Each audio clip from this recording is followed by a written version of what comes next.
राष्ट्रीय स्वास्थ्य मिशन में काम कर रहे संविदा कर्मचारियों की प्रमुख मांग सरकारी सेवाओं में समायोजन को लेकर गोंदिया जिले में बेमियादी हड़ताल तेज हो गई है।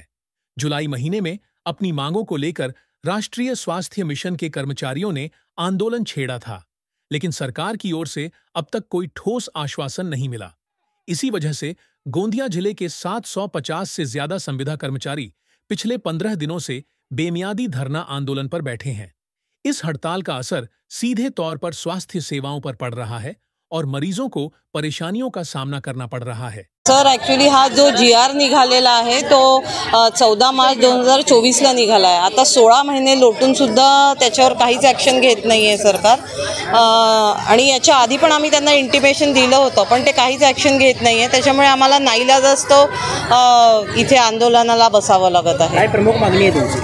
आमची प्रमुख मागणी आहे, आम्ही जे कॉन्ट्रॅक्च्युअल एम्प्लॉई आहे ते आम्हाला परमनंट करा। म्हणजे ज्यांचे 10 वर्ष झाले त्यांना परमनंट करण्यात यावं असं GR ऑलरेडी निघालेला आहे। त्याला 1.5 वर्षाच्या वर झालेला आहे।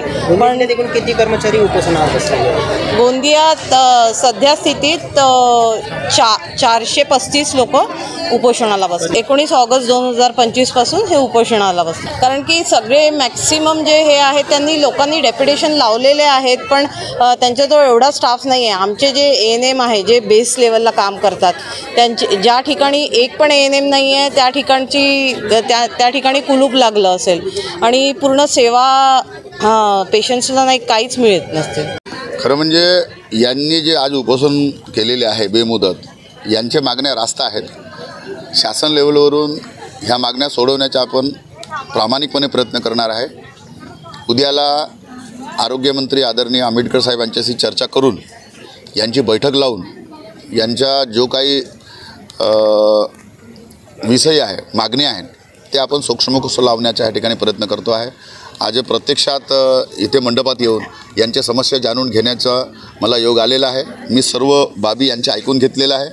लवकरच याच्यावर तोडगा काढण्यासाठी आपण शासनाला विनंती करणार आहे। आज विधायक संजय पुराम ने आंदोलन स्थल का दौरा किया और आश्वासन दिया कि वे जल्द ही स्वास्थ्य मंत्री से चर्चा कर समाधान निकालेंगे। हालांकि अगर जल्द कोई रास्ता नहीं निकला तो आने वाले दिनों में स्वास्थ्य व्यवस्था पर इसका गंभीर असर देखने को मिलेगा।